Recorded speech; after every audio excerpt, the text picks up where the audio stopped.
Maxime, on a vu que la crise avec le Covid avait eu des impacts humains sur le chef d'entreprise, sur les salariés, mais ça a dû en avoir comme ça pour toutes les autres entreprises, y compris les partenaires de l'entreprise, que ce soit les clients, les sous-traitants, les fournisseurs, les avocats, les banquiers, les experts comptables.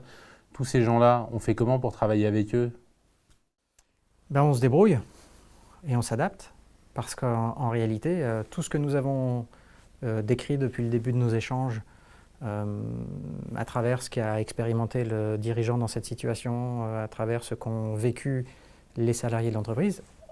En gros, pour résumer, ce que toi tu as vécu dans ton entreprise, chacun l'aura vécu ailleurs de la même façon. On vend des photocopieurs, qu'on soit maçon, restaurateur, tout le monde l'a vécu. Donc finalement, tout ce que l'on s'est dit précédemment s'adapte aux partenaires de l'entreprise.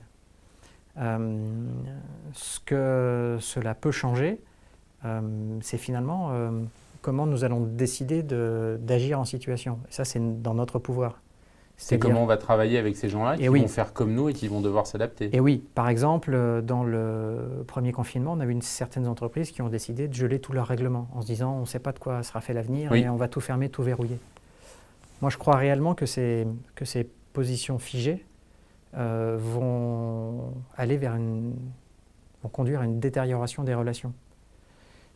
Et je crois au contraire que cette situation de Covid, c'est une invitation plutôt à la coopération qu'à la compétition.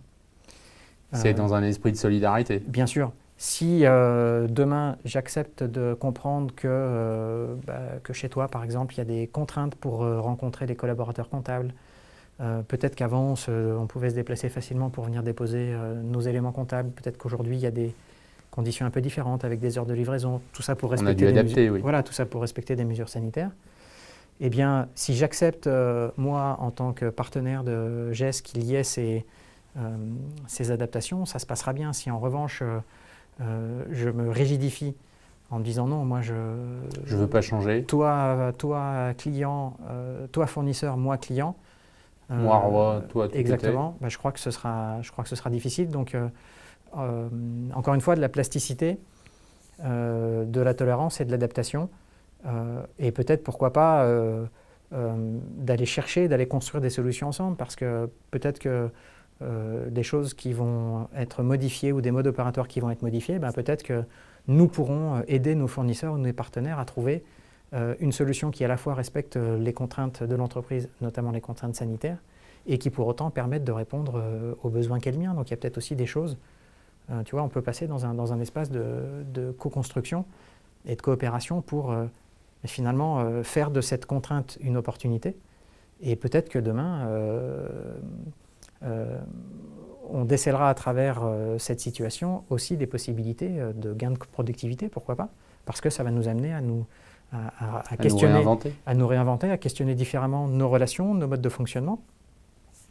Je pense que beaucoup ont été impactés par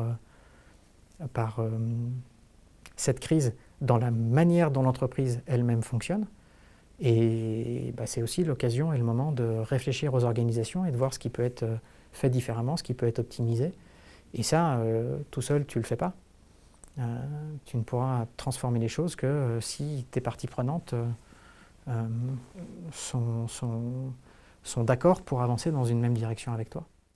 Et par contre, cette co-construction, pour reprendre tes mots, ce sera beaucoup plus facile de TPE, entre TPE ou entre PME.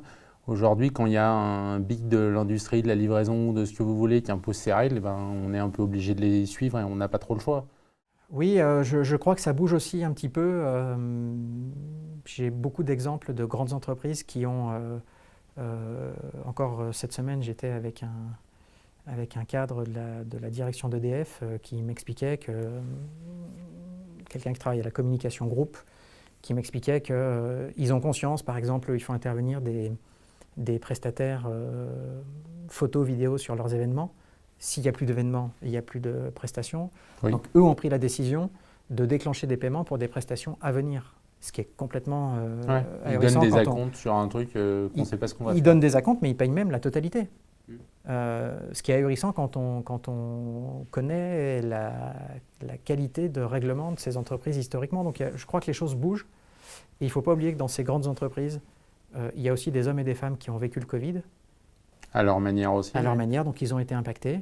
Et puis, je crois aussi que même si tu es dans un grand groupe, bah, tu as peut-être ton beau-frère, ta belle-sœur, ta femme ou tes enfants qui travaillent dans des PME et qui vivent des réalités différentes. Donc je crois vraiment que ça bouge de ce côté-là.